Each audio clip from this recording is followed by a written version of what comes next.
Hi guys and welcome back. So today I'm going to be showing you how to make an Oreo cake. Let's begin. To get started on the recipe, you'll want to go ahead and grab yourself a large mixing bowl, and into the mixing bowl place your butter followed by the sugar and beat the two together until they are lighter and fluffier in colour and consistency.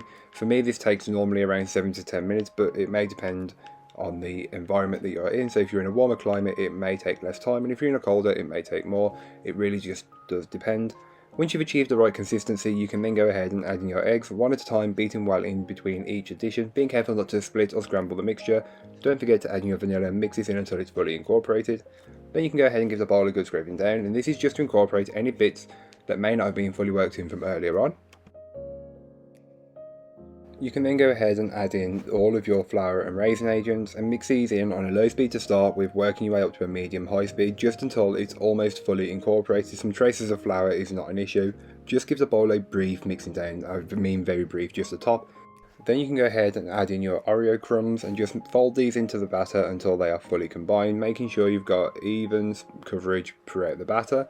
Then divide the cake batter between your 3 tins. I'm using scales for accuracy, but feel free to do it by eye if that's how you want to do it. Spread and level them out as best as you possibly can, and this will just help with the consistency of baking once in the oven. Then place them into your preheated oven and bake them off. All of the information you will need will be in the blog post, which will be linked down below, so don't forget to check that out.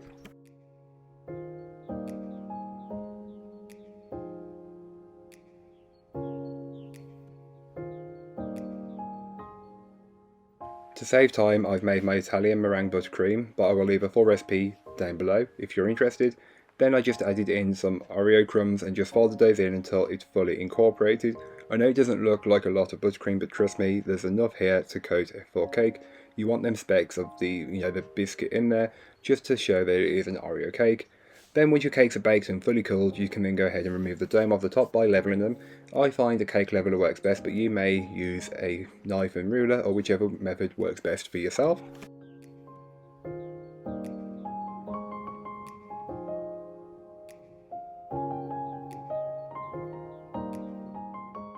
So this is an optional step, but I like to brush my cakes over with some simple syrup. This just helps to keep them fresh and still keeps them moist after a few days, especially if you're not intending on eating the cake all in one day, or if the occasion's a day or so away, you can make this an extra day in advance and it will still be fine.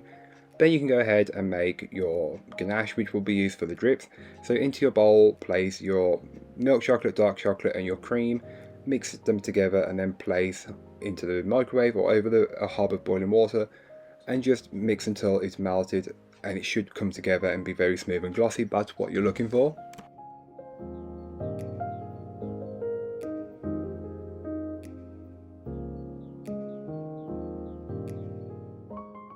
To start the assembly of the cake, grab yourself a plate, board or stand of your choice and place a small amount of buttercream into the middle.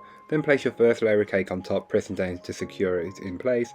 Then around the outer edge of the cake, pipe a ring of your buttercream and then fill the centre in with the buttercream and spread it and level it as best as you possibly can. This will just help with the stacking process and keep it all nice and level, as you don't want a wonky cake unless you're going for that topsy-turvy look.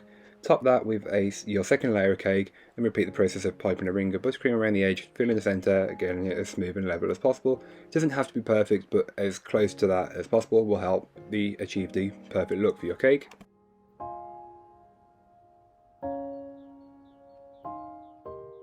Then you can go ahead and start to pipe buttercream around the outer edge of the cake, and you'll want to make sure it's got a very good coverage. Even though it's just rough, you'll still have gaps and spaces, as when we smooth the buttercream out, this will help fill in those gaps. So, and if it doesn't, you can always just add a little bit more to fill in those gaps and smooth it out. This cake won't be perfectly smooth due to the Oreo crumbs that are in the buttercream, but it will be pretty smooth. So you're not looking for perfection, but as close to that as possible, of course. Once you put your buttercream on top, smooth and level that as best as you possibly can, as you won't really need to touch it again, only once to go around to get that perfectly crisp edge, which I don't achieve ever, but you'll be able to cover it with a ganache strip. So get your scraper and just scrape and smooth and best as you possibly can. As you can see, I'm just filling in any gaps that may not have been filled in when we were scraping the buttercream. And because this buttercream isn't smooth, it doesn't help with that, so you may need to do this a fair bit around the cake. Just repeat the process until you've got smooth sides that you are happy with.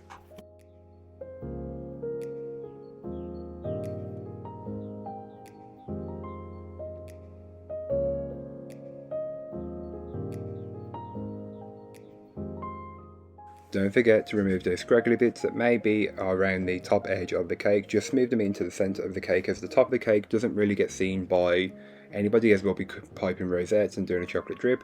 Place your drip into a piping bag or a squeezy bottle and just pipe your drips as close or as far apart as you'd like.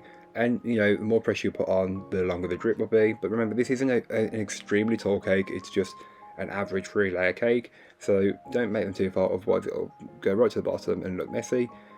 I place my cake into the fridge for 10 minutes just to firm up the ganache. Then you can go ahead and pipe on your rosettes, again with as few or as many as you would like, really just to suit your occasion.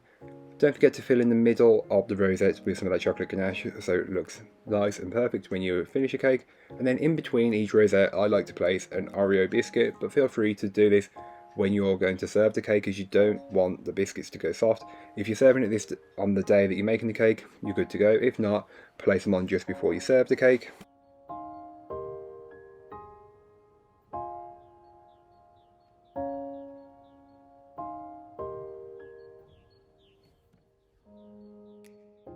So then you can go ahead and cut up the cake to as many or as few portions as you'd like. If you're serving this on a particularly warm day, I'd recommend placing the cake into the fridge for about an hour before serving. This will firm it up enough to be perfect to slice. And as you can tell, you've got 3 layers of Oreo cake, and you know, you don't need to fight over who's having an Oreo or who's not, as each portion will have an Oreo on top. So you can cut this cake up and enjoy with your friends and family for whichever occasion you may be celebrating with. So that's all for today. I hope you enjoyed. If you did, don't forget to like, comment and subscribe for more from me, and I'll be back again very soon with another recipe, so join me then. In the meanwhile, don't forget to check out the description. There'll be links to this recipe, links to my blog, and links to all of my social media, so don't forget to go and follow me over on there. But that's all for today. I hope you enjoyed. Bye guys.